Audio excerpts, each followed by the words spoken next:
Hello everybody, and welcome back to Planet Coaster. My name is Steven Markaterios, and today we are going to be exploring the brand new hybrid coaster that we constructed last episode. As you can see right in front of us, there is a beautiful city skyline-esque structure that we have constructed in front of us around that coaster, and that's sort of going along with the slight theming that we have going on with this.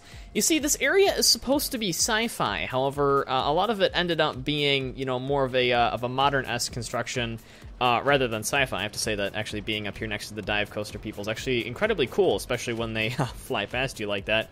And you can actually watch them scream in pity as they fall down. I feel bad for those people, or very happy. I mean, bad in the way that they're giving us all of our money, but, you know, exciting in the way that they're having a bunch of fun. Of course, you know, losing money is fun to some people. All right. Let's get out of hybrid mode here and take a look at some of the stuff that we completed last episode. So yeah, essentially we have this this beautiful, I guess, aesthetic structure with all of these skyscrapers and stuff. I mean, we have the nice pathway that goes over and is held up by a lot of these metal beam type things, which I think is pretty darn cool. And then you can go up inside of the building here, and then there is a little bit of a waiting queue. I probably should have put some sort of a proper ceiling on that, but I have a light up there just providing us with a bunch of beautiful stuff. And then you go over from this walkway over to the path. And half of that's over there by the coaster. I probably should add something over there, actually. It'd be kind of nice. And we go into the station, where then you can wait for your coaster to come along. And we've added a bunch of really cool features to this. You know, I think this coaster is really well designed, and I'm sure that at some point we will go and ride through that again. I constructed enough decorations for the track scenery rating to be rated as high, so I think that's pretty darn good, because we're really getting that underway. Another thing that I was able to do was that we added another building over here. So over in this little lobby area, I decided to just construct building 53 over here. It's weird to think we've constructed 53 buildings thus far in this game. I mean, that's not even that many considering the game and what people can do with this. But for me, in this little series here, like 14 episodes in, I think that's absolutely fantastic. We're adding to the scenery, we added trees, all that kind of stuff, and we're really trying to fill in all of the areas and try to get everything looking complete, well done, as we near the completion of the game. Because right now, as you might see, we have $584,000. That's $500,000 that we have essentially just laying around, and that's one half of the way to our actual completion, because I think we said a while ago that we're going for $1 million in this game, so we're certainly getting there, and we're certainly on track for getting that. You can see on track, see what I did there? Okay. One of the things we desperately have to do before we can open this area up is we have to add to this plaza, because right now it is just sitting around as an empty plaza with a bunch of breaks and holes in it, because, you know, I wasn't able to smooth it out very much. I could probably, you know, go in and actually smooth it up, like, right about now. You know, maybe add a couple curves to it to try and make the plaza a little bit better, but, yeah, for the most part, there's not a whole lot we can do to make that better, so we are just going to have to live with those decisions. And, oh, without deleting some of that, there we go. And we're going to have to add to this, maybe add some shops, maybe add a nice flat ride around here. We haven't actually researched a bunch of flat ride recently. So let's actually get some spin, great machinations. Let's just research all of these. Let's get Coaster Chimera 2. I think this is another hybrid coaster, so if we can get all those researched, we'll certainly be on track for getting a lot of really great stuff. However, we need to find a ride that we have not previously constructed that would go here. Maybe the cube? I don't know, I'm still not 100% on the whole cube idea. As much as this dive coaster makes us a crap ton of money, $125,000 almost to date, it keeps breaking down like all of the time. We have a mechanic coming to actually check up on this thing. I think every, what, like 10 minutes or something? Yeah, he's scheduled to come around all the time. It's just that this reliability of this ride is incredibly low. So we may need to actually refurbish this at some point to try and get us to get a downtime that's a little bit less than 25%. It's 27% on Invincible. I know I just keep seeing notifications saying it's broken down. This one, 14%, that's pretty good. And then some of our flat rides are like 3%. Teacups, man, those things don't ever break down. Just a little bit of WD-40 on that, and it'll be running pretty much forever. I will say that while this stuff is researching, I am going to add to this a little bit. We're going to get maybe some rocks, maybe some nice trees in here, put in some fantastic little looking bushes, just adorable little bushes that just want to start them on fire, snuggle them or something, or a combination of both. But yeah, we're going to get that in here, just kind of fill in the gaps that are created by our strange looking plaza. So then that we will have that complete when we're actually able to add the other stuff into this. As we just break $600,000 here, it looks like Great Machinations is ready to be revealed, and that is Gears of Fear, the thrill ride. And Spin, Spin, Spin is the Elixir Machine thrill ride? I'm not 100% sure what that is. And our other things are still researching. While we're here, we might as well actually get replicated aerial acrobatics, too. I'm not really sure what that is. And let's research that family ride while we're also at it, too. And then let's actually place down one of the rides. Let's see what the Elixir Machine is. That looks kind of funny. I'm not 100% sure. Looks like this could be pretty cool, pretty fun. It doesn't seat too many people, but that's all right. We're just looking for a ride to kind of insert to have around.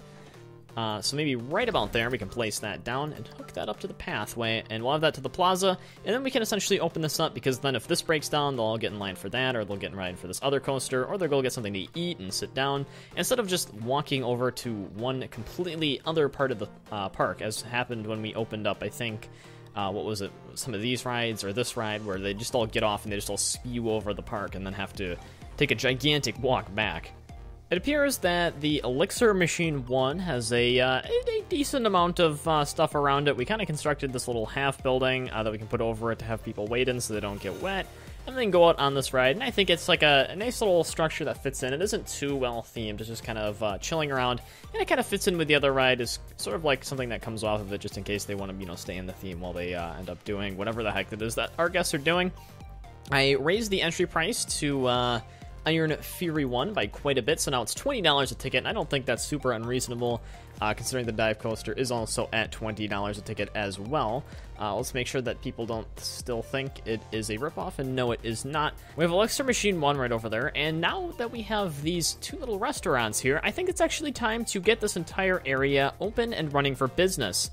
We're certainly getting around that money. The mechanics are walking around kind of anxiously, and our park rating is decreasing. So I think it's time to begin attracting people over here to begin riding on our brand new ride, Iron Fury 1, with a nice track scenery rating of high, 3 seconds of airtime, and a max speed of 60 miles an hour. I think this is coming in as one of the greatest wood coasters that we have ever constructed in the park. So without further ado, and I guess I am saying this is maybe one of the last rides that we're going to be opening up, considering that we have jumped hundreds of thousands of dollars in the past few episodes individually, let's open up Iron Fury 1, and let's also open up Elixir Machine 1. We have both of these things constructed here, decent Q scenery rating. This one's at 99% because we didn't get up to 100. Not 100% sure why that didn't happen, but we should be seeing a bunch of new people walk over here and try to go ride some of these. Man, we really need to hire some more security guards. Apparently we've achieved a park rating of 2,400 by doing that, which is fantastic. I will claim that $1,000 that comes associated with that, even though that's a very small amount of money considering what we need. Now that Invincible is broken down, hopefully like everyone's going to run over this way. And then yeah, we'll actually have some designated people going over and trying to ride this.